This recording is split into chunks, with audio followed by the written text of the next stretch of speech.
Hey honey, I wanted to make a quick video for you regarding, by the way, we have to wear masks. Right now there's something called a pandemic going on. It's a bit of like the plague from 1666 during Isaac Newton's Annus Mirabilis. So people have to wear masks to help prevent the spread of something called coronavirus 19. It's a novel virus. I'm wearing this mask, which I think is a lot of fun. But I notice people don't laugh. They just look and stare. But the ethnic people do laugh. They always laugh and make a comment, like the black people, Mexican, Latin American, whatever. And not like Asians or anything. Not white people, not Asians, but black and Hispanic people always laugh, go, hey, look at that. I don't know if you can draw like a difference from that, but I think it's really funny. I was struggling with, for several months I had delayed doing this because I had struggled with when to present you with knowledge. This person's fucking drifting onto my lane.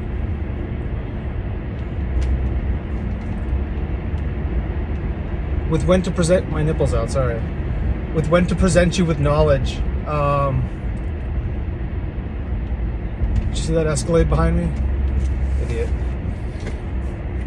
Okay, I had struggled for several months with when to present a young person with certain pieces of knowledge, because adults always try to insulate young people from certain things. And I had debated this in my head for months and months and had kind of delayed how I would roll out any information. And then I just finally settled on trusting nature, trusting that the chips fall where they may, sort of thing. That information, if given to you at an age deemed inappropriate by some people, might be revisited by you at another age, or might actually be appropriate for you because you get something at a certain age that they don't at their age, even though they may be a bit older. So if I give when Einstein got a compass, that meant so much to him, that set him on his journey to understand what science and nature is. If I give a compass to a 35-year-old, I'm not sure they would really care that much and not really think about the magnetic fields and the poles of the earth, and there's no more north and north and no more south and south, and Van Allen radiation belts or anything like that. They would just think, cool, there's a compass, that must be north. Next. So I'd like to just present you with information, and you can peruse the library of this whenever you want, at whatever age. Maybe at 5, then at 15, then at 45, and maybe you'll see that information a little bit differently. Maybe you'll change your mind about certain things. Maybe you'll grasp certain things later, or you'll grasp things early that you don't understand later. Who knows? And then the ultimate thing which helped me with this decision making is rather tragic. And it's about, solipsism and making sure that you have a vantage point outside of your own. It's that I know a bunch of little girls who are 5, 7, 13-year-olds who are facing fates worse than a war veteran can imagine. I mean, they are 7 years old on a raft crossing the English Channel, trying to get from France illegally to the White Cliffs of Dover, about 21 miles. I made that journey on like a nice, ferry, and I thought about our American comrades who fought in World War II, the invasion of Normandy, D-Day. I've thought about that channel a lot, and I'm a sailor. I know these migrants are going on like a dinghy vessel. Like a dinghy is a small inflatable vessel with which they're trying to brave the waters of the English Channel, which are gelid, freezing cold, waves, everything, with a crappy motor. I mean, it's horrible, okay? And as an economist, one thing that I tracked there is their poverty level. You can see that their photos were not that they were like starving. They had, hair and makeup, nice photos, nice clothing and stuff relative, but they're seeking a better future. That's what like a good economist will kind of look out for. Versus if you look in certain countries where they're like trying to get, rice in their belly, that's a different level of, poverty. So those are things that we look for here. They have cell phones, they used, WhatsApp, and they sent, audio messages. It's tragic. And those are kids. And I maintain that we can make sure there's a day that we never have to hear that story again. It does not make sense that some people have the luxuries of what I have, for example, and what you'll have, and then other people don't. That girl is a version of you. I don't love you any more or less than that girl. The way I view you both, maybe this will change when you're here, out of nature, I'll just love you more. But I just view humans as humans are humans, especially kids. Just give them a fair shot. That's all I care about. Humans are humans. I don't care what race or gender or anything that you are. If you're a human, you're human. And I hope that you do your best, and I hope you get like an even shot with everyone. And then from there, you're on your own. You can figure out how to climb that ladder. But if the ladder is broken for you or made out of water, that's unfair. So it wasn't for any, you did not earn being born in America, which I'll most likely make sure you are born in America for several reasons, because I love this country, but you did not earn being born here. It just happened. It's statistics, probability, it's my decision making. You did not choose the womb or anything like that. So because of that girl didn't choose to have to brave the English Channel in the middle of the night on a migrant vessel. So there are ways to solve these things, but that was the decision making. That was the ultimate deciding factor for, I'm just going to present you with information, and if it's deemed inappropriate for your age, I don't care. I think you're smart, wise, and brave enough to go navigate that on your own, and maybe revisit it year after year, or at different periods of your life.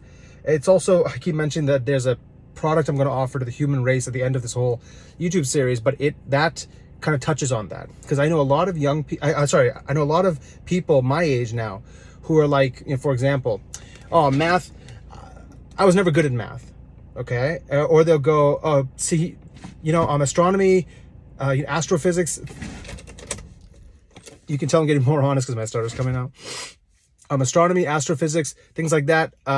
Somebody told me 2 weeks ago, when I was in high school, this is one of my friends from the UK, when I was in, I forget what they call it, primary school or grade school or something. When he was in his relative high school, he was made fun of for not being good at physics. And when I explained some basic astrophysics concepts to him, he was like, oh, this is awesome. I was like, yeah, but because you did not take to it, I'm going to start this whole thing over. Ready? I have a friend from the UK, for example, who said that he was not good at astrophysics or at physics when he was 17. And he was actually made fun of by his peers. And when I explained it to him, he liked it a lot. I'm going to start over again. This is really not worded well. I have a friend who said to me he hated physics. He wasn't good at it in his high school when he was about 17, and he was made fun of by his peers at the time. But he loved it when I explained it to him because he understood it. He was excited by it. He got the concept, and he wanted to kind of pursue it on his own now. He's much older.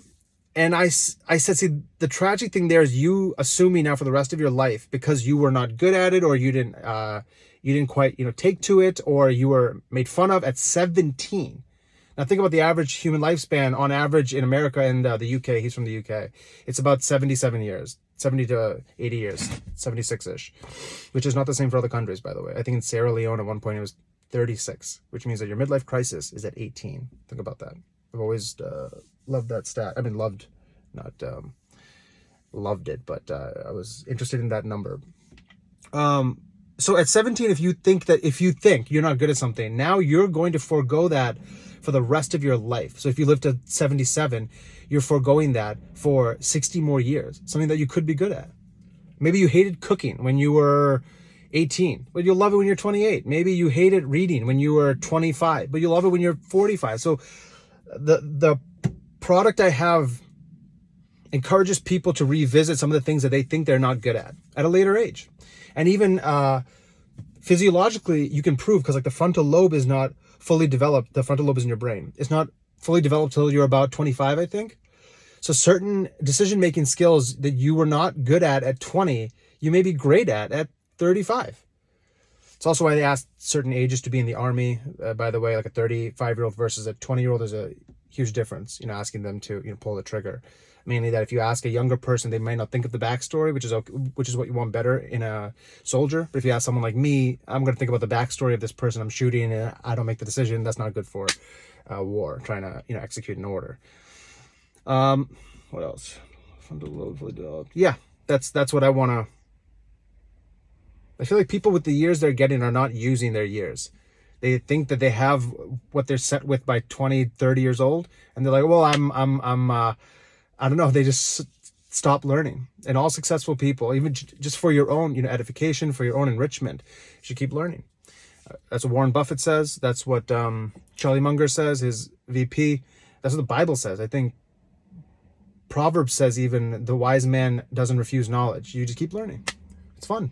It's the truth, right? Unless if you want to be lied to, then that's your decision. I don't. All right. I love you and I love you. Bye.